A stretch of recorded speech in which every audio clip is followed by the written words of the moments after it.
Alkonyat, hangos könyv, első fejezet, az első találkozás. Anyám vitt ki a reptérre, a kocsi ablakai egész úton letekerve. Phoenixben 24 fok volt, az ég tökéletes, felhőtlenül kék. Az újatlan, fűzős, fehér pólómat viseltem, ez volt a kedvencem. Csak nemrég kaptam. Búcsúzáshoz is ezt vettem fel, hogy kedveskedjek anyámnak. A kapucnis dzsekimet a karomon vittem. Van egy kisváros az Olimpia félszigeten, Washington állam északnyugati részén, Forksnak hívják, és fölötte jóformán mindig felhős az ég. Ebben a jelentéktelen városban többet esik az eső, mint bárhol másutt az államokban. Ebből a kisvárosból, ebből a komor, örökös félhomályból menekült el velem anyám, amikor még csak néhány hónapos voltam. Ebben a városban kellett töltenem minden nyárból egy teljes hónapot egészen 14 éves koromig. Akkor viszont végre a sarkamra álltam. Én többé nem teszem a lábamat Forksba. Így az utóbbi 3 nyáron Charlie, az apám 2 hétre Kaliforniába vitt nyaralni. És most mégis Forksba tartottam, pedig a puszta gondolattól is borsózott a hátam. Utáltam Forksot. Phoenixet viszont szerettem. Szerettem a napsütést és a perzselő hűséget, szerettem ezt a nyüzsgő, rohamosan terjeszkedő várost. Bella, mondta anyu, úgy körülbelül 1000-szer, mielőtt felszálltam volna a gépre. Nem muszáj menned, ha nem akarsz. Anyámmal rettentően hasonlítottunk egymásra, csak éppen neki rövid a haja, és 2 nevetőránc húzódik az orrától a szájáig. Ahogy belenéztem gyerekesen, tágra nyílt szemébe, hirtelen rám tört a pánik. Hogy juthatott eszembe magára hagyni az én csupaszív, kiszámíthatatlan kelekútja anyámat? Hogy fog egyedül boldogulni? Igaz, most már itt van neki Phil, úgyhogy a számlákat alighanem ki tudja fizetni, lesz kaja a hűtőben, benzin a kocsiban, és lesz kit felhívnia, ha eltéved, de azért mégis. De hát én menni akarok. Sose hazudtam volna ügyesen, de ezt a hazugságot az utóbbi időben olyan gyakran mondogattam, hogy mostanra már egész hihetően hangzott. Mondd meg Charlie-nak, hogy üdvözlöm. Megmondom. Rövidesen találkozunk, bizonygatta. Bármikor hazajöhetsz, amikor kedved tartja. Csak szólj, ha úgy érzed, szükséged van rám, és én azonnal jövök. Ígérte, de én láttam a szemében, mekkora áldozata részéről már puszta ígéret is. Miattam nem kell aggódnod, vágtam közbe. Remekül meg leszek Charlie-val. Szeretlek, anyu. Egy pillanatra szorosan magához ölelt, aztán hagyta, hogy felszálljak a gépre. Phoenixtől Seattle-ig néhány óra repülővel, aztán át kell szállni egy kis helyi járatra, amivel egy óra az út Port Angeles-ig, onnét pedig még egy újabb óra autón, míg az ember Forksba ér. A repülés egyáltalán nem aggasztott, 1 órás autóút Charlie-val annál inkább. Charlie tulajdonképpen nagyon klasszul viselkedett. Úgy tűnt, őszintén örül annak, hogy életemben először viszonylag hosszú ideig nála fogok lakni. Már be is iratott az ottani középiskolába, és megígérte, hogy segít nekem autót keríteni. De azért mégis fura lesz Charlie-val, gondoltam. Egyikünket sem lehet bőbeszédiséggel vádolni, ráadásul fogalmam sincs, miről társaloghatnánk. Nyilvánvalóan elképesztette a döntésem, akárcsak régen az anyám, én sem csináltam titkot belőle, mennyire utálom Forksot. Esett, amikor leszálltunk Port Angelesben. Az esőt tekinthettem volna rossz előjelnek is, de nem annak tekintettem. Csak egyszerűen elkerülhetetlennek. A napsütéstől már Phoenixben elbúcsúztam. Charlie a járőrkocsival jött értem. Erre is számítottam. Charlie a Forksi jó nép számára egyszerűen csak Swan rendőrfőnök. Nem túl virágos anyagi helyzetem ellenére, főleg azért ragaszkodom saját autóhoz, mert egyszerűen nem vagyok hajlandó olyan kocsiban furikázni, amelyiknek piros-kék villogó van a tetején, és mindenki csigalassúsággal kezd araszolni, ha feltűnik valahol. Charlie ügyetlenül félkarral megölelt, amikor lebotorkáltam a gépről, és kis híján hasra estem a lépcsőn. Jó, hogy itt vagy, beállsz, morogta mosolyogva, miközben gépiesen utánam kapott, nehogy elvágódjak. Nem sokat változtál. Hogy van, René? Anyu, jól van. Én is örülök, hogy itt lehetek veled, apu. Szemtől szemben nem szólíthattam Charlie-nak. Nem volt sok csomagom. Az arizonai cuccaim nagy része túl lenge Washington államhoz. Anyámmal felturbóztuk kicsit a ruhatáramat, vettünk pár téli holmit, de még így is szegényes lett a podgyászom, simán elfért a járőrkocsi csomagtartójában. Találtam egy pont neked való jó kis kocsit, és igazán olcsó is, közölte Charlie, amikor bekapcsoltuk az övet.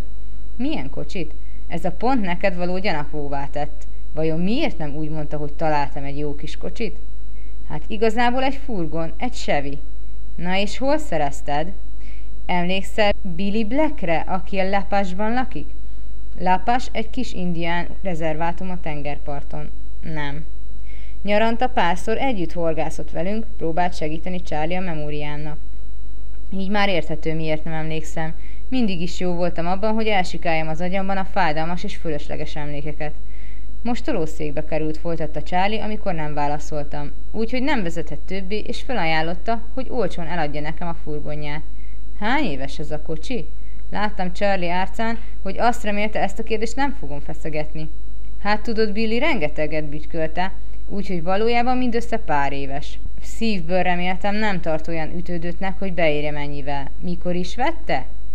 1984-ben, ha jól emlékszem. És újonnan? Nem, ami azt illeti használtan. Azt hiszem, a 60-as évek elején lehetett új, vagy legfeljebb az 50-es évek végén, tette hozzá alázatosan. A fenébe is, apu, én nem igazán értek az autókhoz. Nem fogom tudni megjavítani, ha elromlik benne valami, és nem lesz pénzem egyelőre. Ugyan már, Bella, az a járgány prímán működik. Ma már nem is gyártanak ilyeneket. A járgány, gondoltam magamban. Úgy látszik, rejlenek benne bizonyos lehetőségek. Legalábbis a beceneve már megvan. Azt mondod, olcsó. Mégis mennyire? Nem mintha az anyagiakat tekintve módonban állt volna sokat variálni. Hát szívem, az a helyzet, hogy lényegében már meg is vettem neked. Ajándékba kapott tőlem a hazatérésed örömére. Charlie reménykedve pislogott rám. Ingyen járgány, ez igen. Igazán nem kellett volna, apu, bár tényleg akartam venni magamnak egy kocsit. Nem nagy ügy, csak szeretném, ha jól éreznéd itt magad, mondta, és közben mereven maga elé nézett az útra. Charlie-nak mindig is nehezére esett kimutatni az érzéseit, ezt tőle örököltem. Így hát én is mereven magam elé bámulva válaszoltam. Ez roppant kedves tőled, apu, kösz szépen. Tényleg nagyon hálás vagyok. Azt nem tettem hozzá, hogy kb. Nulla az esélye annak, hogy én jól érezzem magam Force-ban. Minek szenvedjen ő is velem? Különben meg ajándékfurgonnak ne nézd a fogát. Vagy a motorját. Aha, igen, örülök, hogy örülsz, motyogta, mert zavarba hozta a hálálkodásom. Váltottunk még néhány szót az időjárásról, megállapítottuk, hogy esik az eső, és ezzel nagyjából le is tudtuk a társalgást. Ettől kezdve némán bámultunk ki a kocsi ablakán.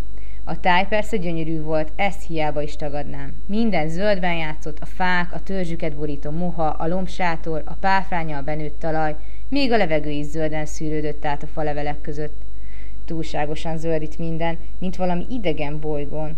Végül megérkeztünk Charliehoz, még mindig abban a 2 hálószobás házban lakott, amelyet még anyámmal vásároltak a házasságuk korai szakaszában. Másféle szakasza nem is volt a házasságuknak, csak korai. A soha nem változó ház előtt parkolt az én új, pontosabban az én számomra új furgonom. Fakóvörös autó volt, nagy, legömbölyített sárvédővel és kerek reflektorral. Legnagyobb meglepetésemre azonnal beleszerettem.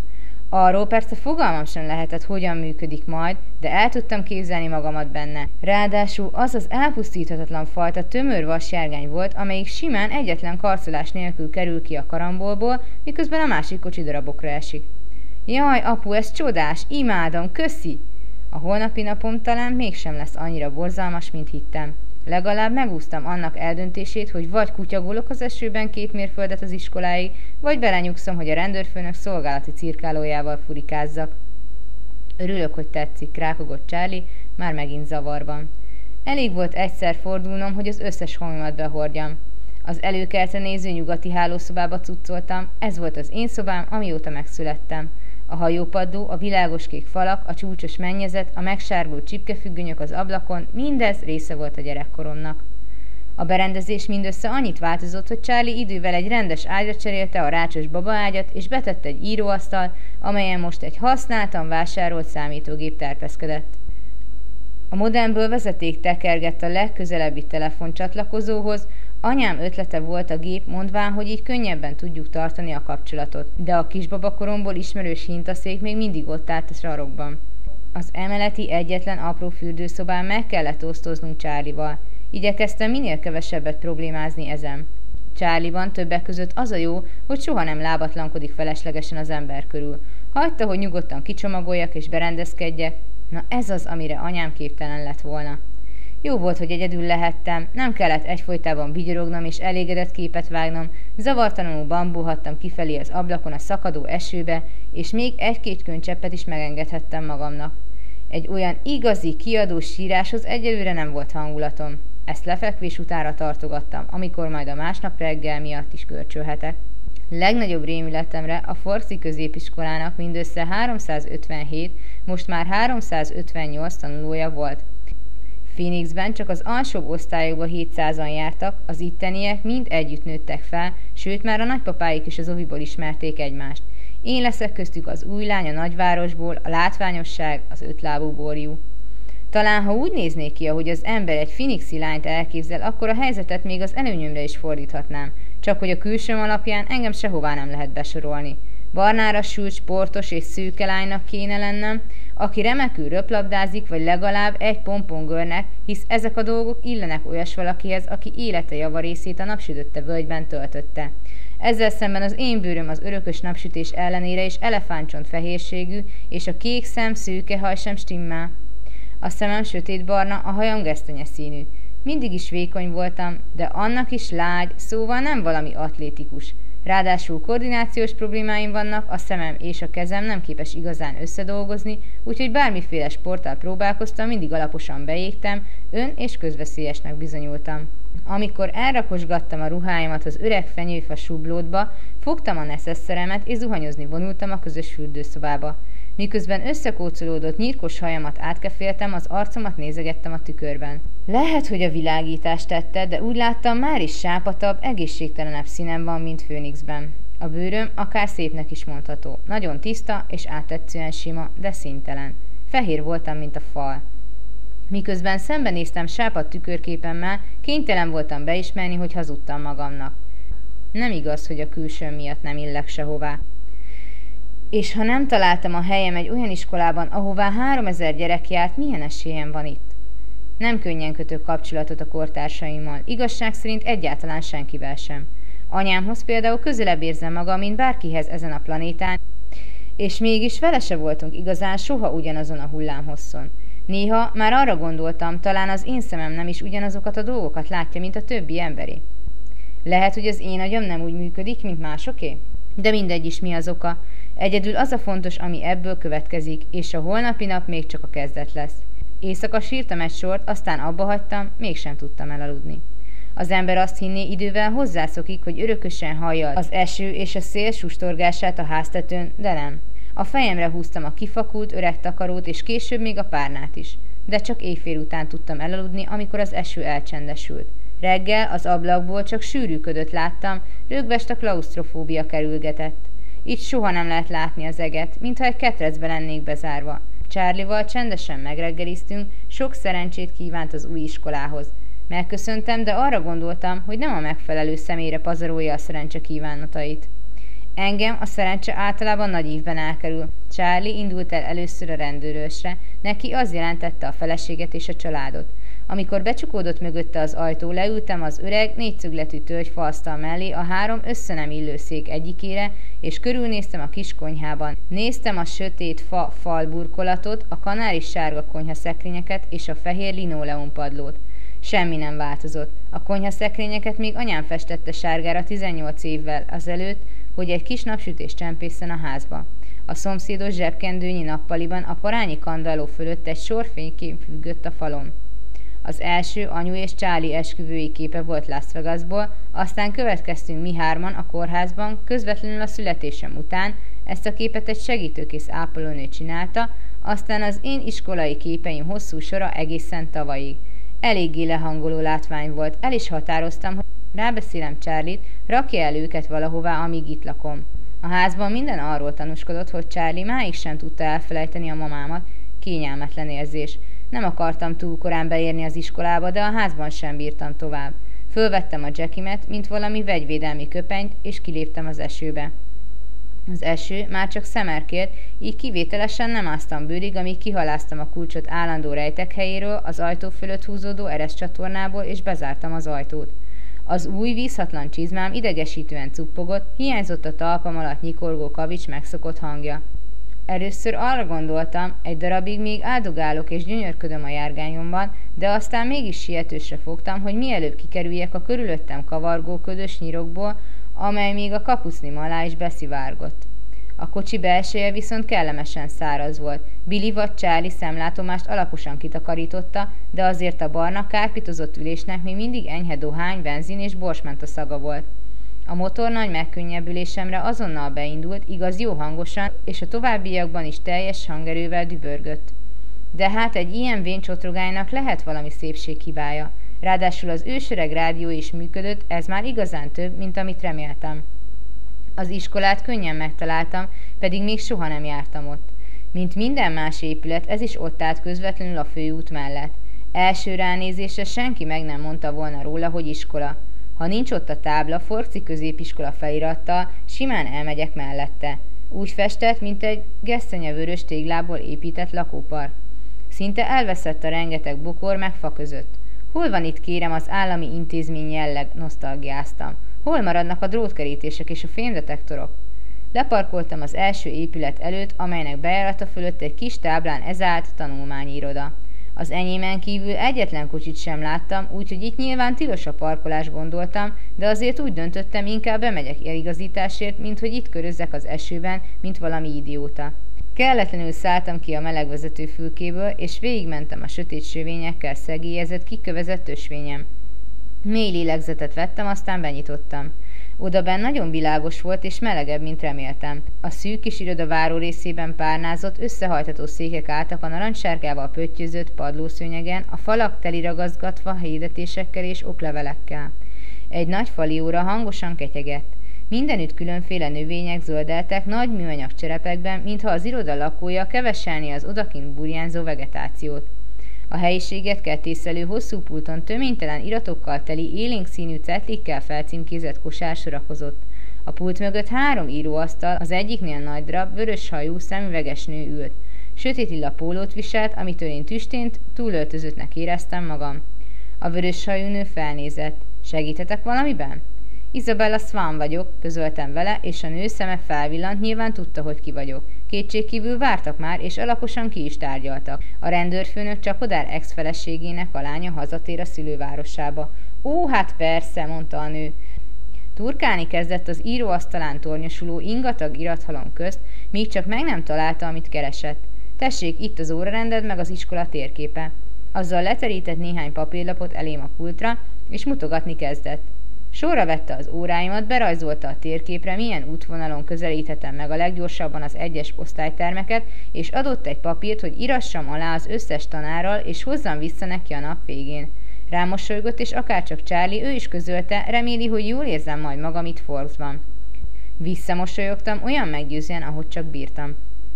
A járgányomhoz érve láttam, hogy lassanként a többi diák is szállingózik. Besoroltam a többi kocsi közé, és megkerültem az iskolaépületet. Örömmel láttam, hogy a legtöbb autó még az enyémnél is öregebb, sehol egyetlen elegáns autócsoda. Otthon Phoenixben a Paradise Valley negyedben laktunk, az olcsó bérháztömbök egyikében, mégis mindennapos látványnak számított, hogy pár vadiúj Mercedes vagy Porsche áll a diákoknak fenntartott parkolóban. Itt a legdrágább kocsi egy csillogó Volvo volt, ki is riidt a többi közül. De azért az első szabad helyre beparkoltam, nehogy a motordübörgéssel fölhívjam magamra a figyelmet. Áttanulmányoztam a térképet, próbáltam megjegyezni az útvonalakat, mert nem akartam egész nap térképpel a kezemben kóvályogni. Minden holmimat belegyömöszöltem a táskámba, a vállamra vetettem a szíját, és nagy levegőt vettem. Fog ez menni, hazudtam magamnak minden meggyőződés nélkül. Végtére is nem fognak megenni. Kifújtam a levegőt, és kiszálltam a kocsiból. Az arcomba húzott kapucnival elvegyültem a járdán nyüzsgő 10 éves diákok között. Megkönnyebbülten láttam, hogy az én egyszerű fekete jackim csöppet sem üt el a többiekétől. Megkerültem a menza épületét, és kiszúrtam a 3-as számú épületet. A keleti sarkán egy fehér négyszögben nagy fekete 3-as pingáltak. Az ajtó felé közeledve éreztem, hogy kezdem kapkodva szedni a levegőt. Megpróbáltam visszatartani a lélegzetemet, miközben 2 unisex esőköpeny nyomában beléptem az ajtón. Az osztályterem nem volt valami nagy. Az előttem haladó 2 diák megállt, hogy fölakassza a kabátját a falon sorakozó fogasok egyikére. Követtem a példájukat. Mind a 2 lány volt. Az egyik egy porcelánfehér arcú szőke, a másik is sápatak, de világos barna hajú. Legalább a bőröm színe nem lesz feltűnő. Oda vittem az átírandó cédullámat a tanárnak, egy magas kopaszodó férfinak, egy bizonyos Mr. Masonnak, Legalábbis ez a név állt az íróasztalán elhelyezett névtáblán. Amikor meglátta a nevemet, rám bámult, ez nem sok jót ígért a jövőre nézve, én pedig természetesen pipacsvörös lettem. De legalább rögtön hátra küldött egy üres padba, anélkül, hogy bemutatott volna a többieknek. Így, hogy leghátul ültem, új osztálytársaim nem egykönnyen tudtak megbámulni, de azért megoldották valahogy. Én makacsul az olvasmánylistára szegeztem a tekintetemet, amit a tanártól kaptam. A szokásos lista volt, csak a legalapvetőbb szerzők szerepeltek rajta. Bronte, Shakespeare, már mindet olvastam. Ez megnyugtató volt és unalmas.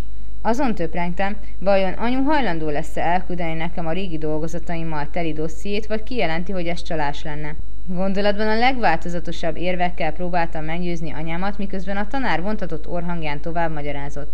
Amikor megszólalt a csengő, zümmögő hangja, a szomszédos padsorba odahajolt hozzám egy nyurga srác, pattanásos bőre volt és olajosan fénylő haja, és megszólított. Te Isabella Swan vagy, ugye? Úgy festett, mint valami buzgó kiscserkész, aki tagja a sakkörnek, és ahol tud, segít. Bella, helyesbítettem. Mire 3 pannyi sugarú körben mindenki felén fordult. Hol lesz a következő órát? Kérdezte a fekete hajú kiscserkész. Elő kellett kotornom a táskámból az órarendemet. Állampolgári ismeretek Jeffersonnal a 6-os épületben. Bármerre néztem, kíváncsi szemek néztek vissza rám. Nekem a 4-esbe kell mennem, úgyhogy megmutathatom neked az utat. Mondom, hogy kiscserkész, Eriknek hívnak, tette hozzá. Óvatosan elmosolyodtam. Köszi, Erik. Fölvettük a jackinket és nekivágtunk az esőnek, mert hogy időközben szakadni kezdett. Néhányan a nyomukba szegődtek, és szorosan mögöttünk lépkedtek. Lemertem volna fogadni, hogy csak hallgatózni akartak. Vagy rajtam tört ki a paranoia, gondoltam. Hát, ez itt egy kicsit más, mint Phoenix, mi? Kérdezte a srác. Nagyon. Ott nem esik ennyit, igaz? Úgy 3-4-szer egy évben.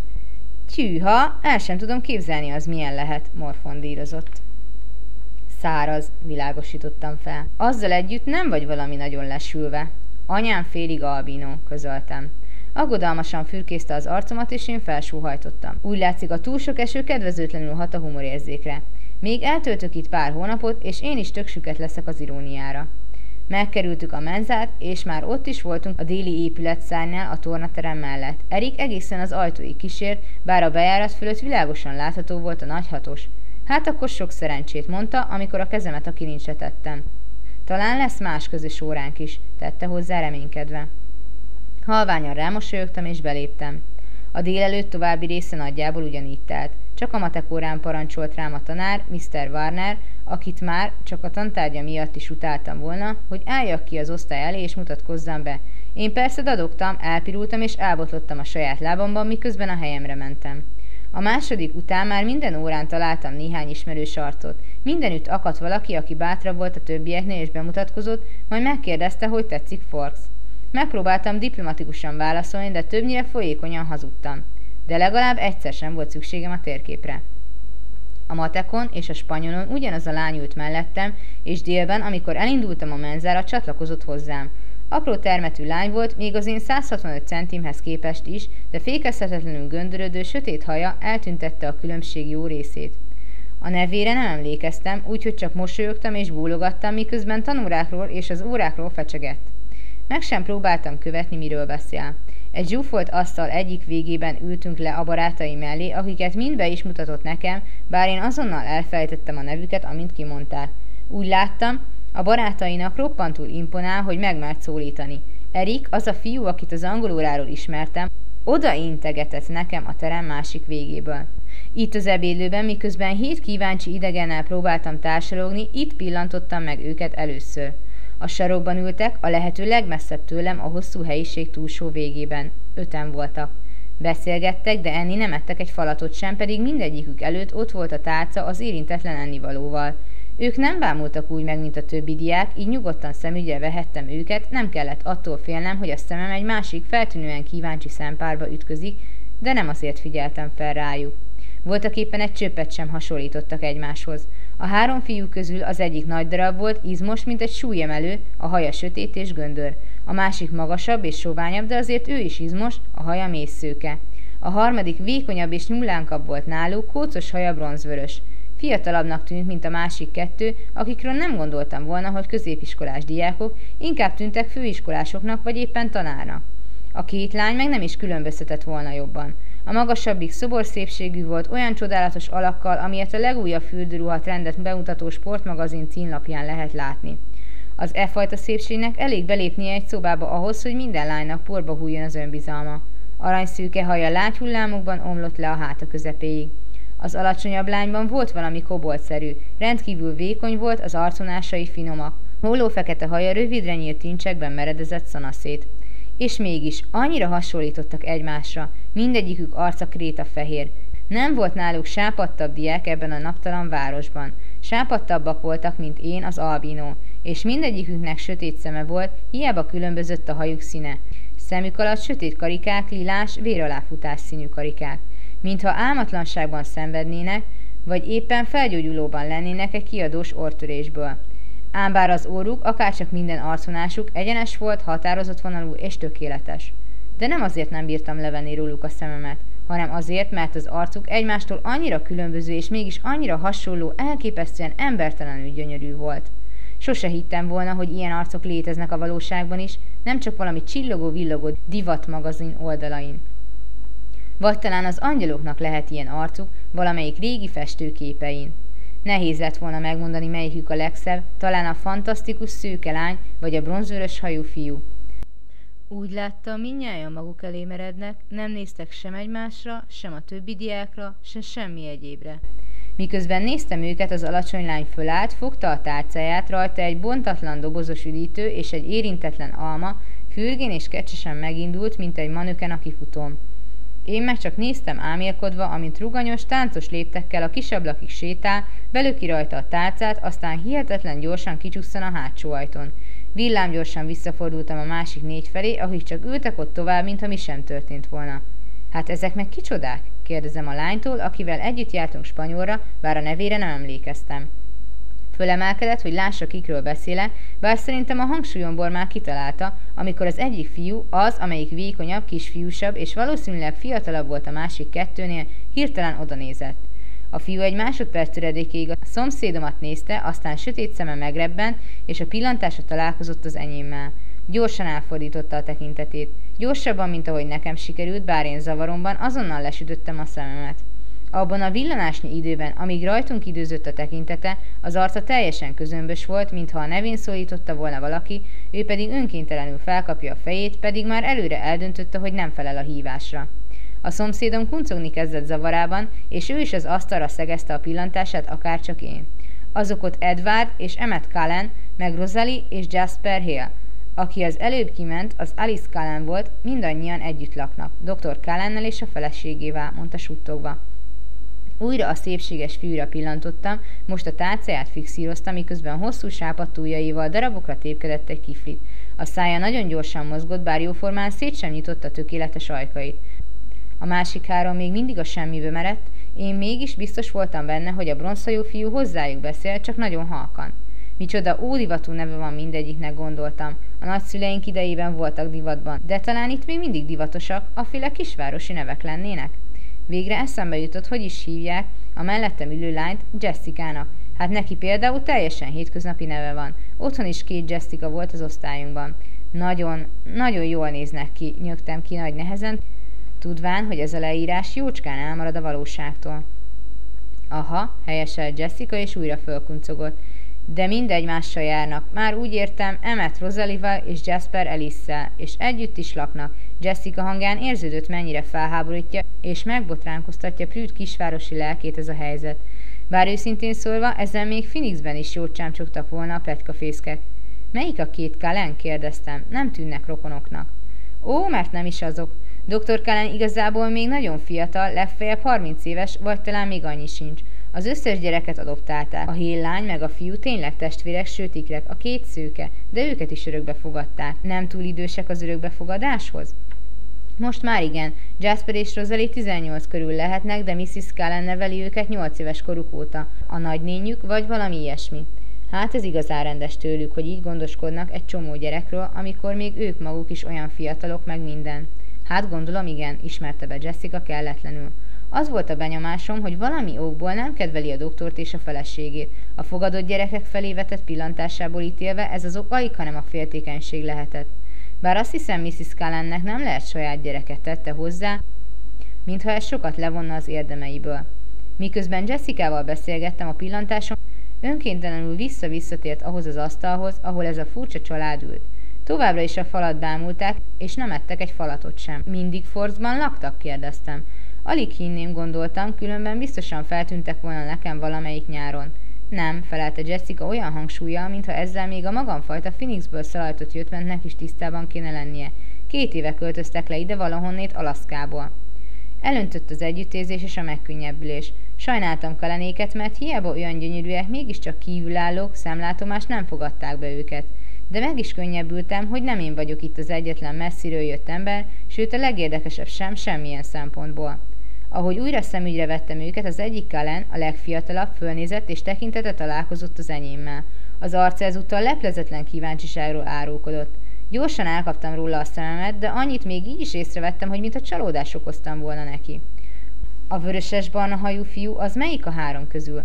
A szemem sarkából jól láttam, hogy még mindig engem néz. Igaz, nem bámult olyan meredten, mint a többi diák, viszont mintha kissé ingerült és türelmetlen lett volna a pillantása. Újra lesütöttem a szemem. Edward. Fantasztikusan néz ki persze, de ne vesztegesd rá az idődet. Nem randizik senkivel. Úgy látszik, nincs itt olyan lány, aki megfelelne neki, fanyalgott Jessica. Tiszta ügy, savanyú a szőlő, gondoltam magamban. Vajon mennyi ideje lehet, hogy Jessica hiába próbálkozott nála?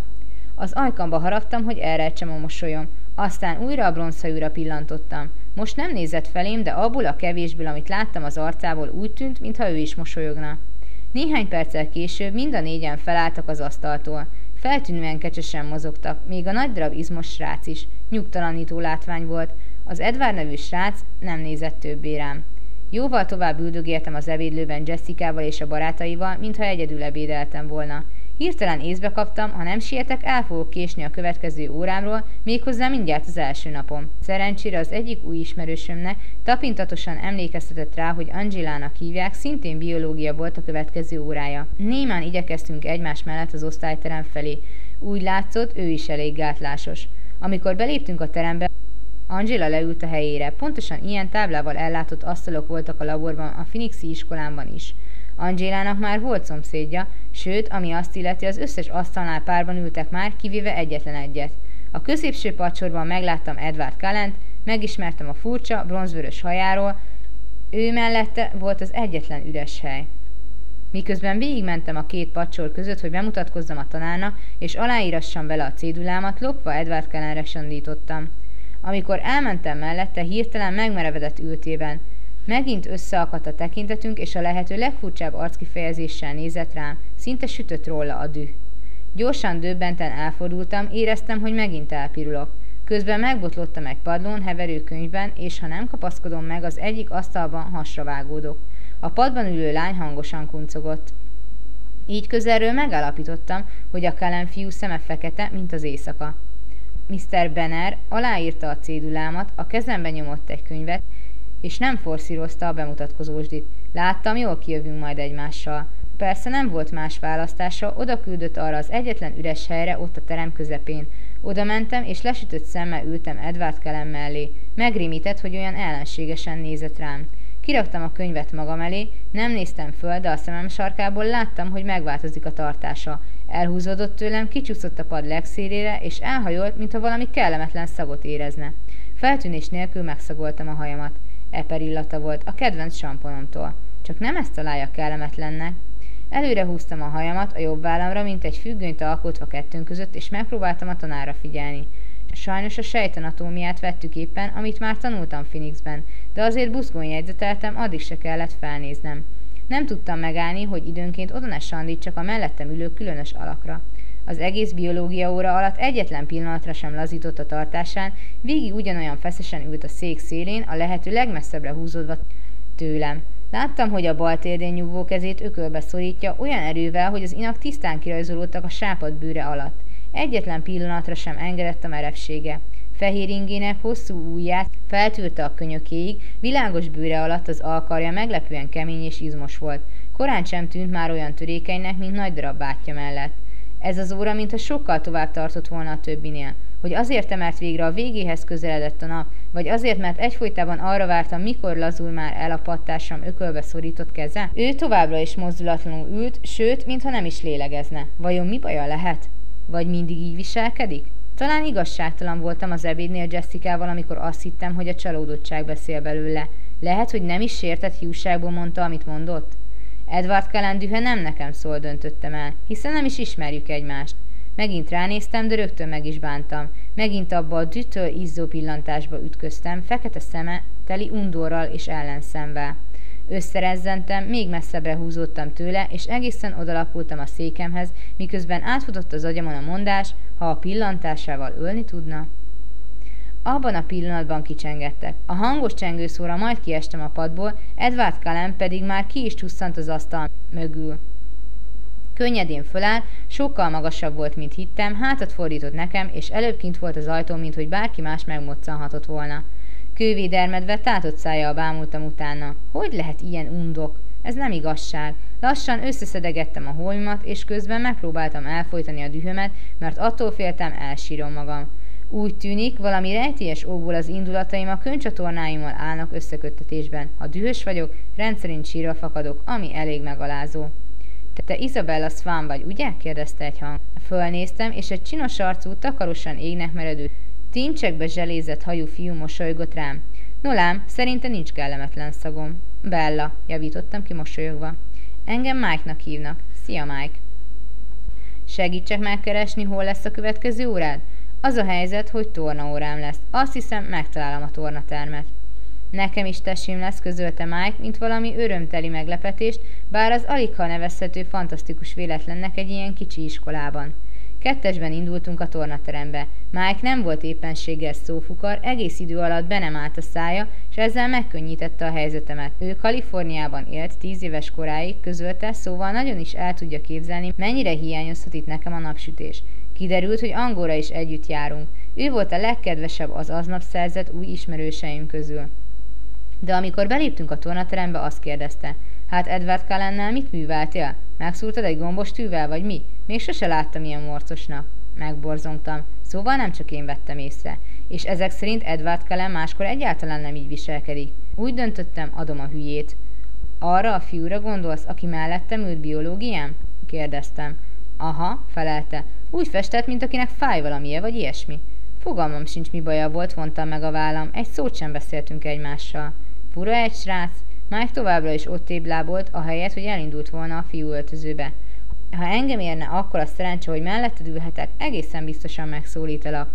Rámosolyogtam, aztán besétáltam a lányöltöző ajtaján, ez a srác igazán kedves és szemlátomást tetszem neki, de ez kevés ahhoz, hogy eloszlassa az ingerültségemet. Klepp edző, a tornatanár talált nekem egy megfelelő méretű tornadreszt, de ma még nem kellett belebújnom. Otthon csak 2 évig volt kötelező a testnevelés, itt 4 évig. Semmi kétség, Forks az én földi poklom.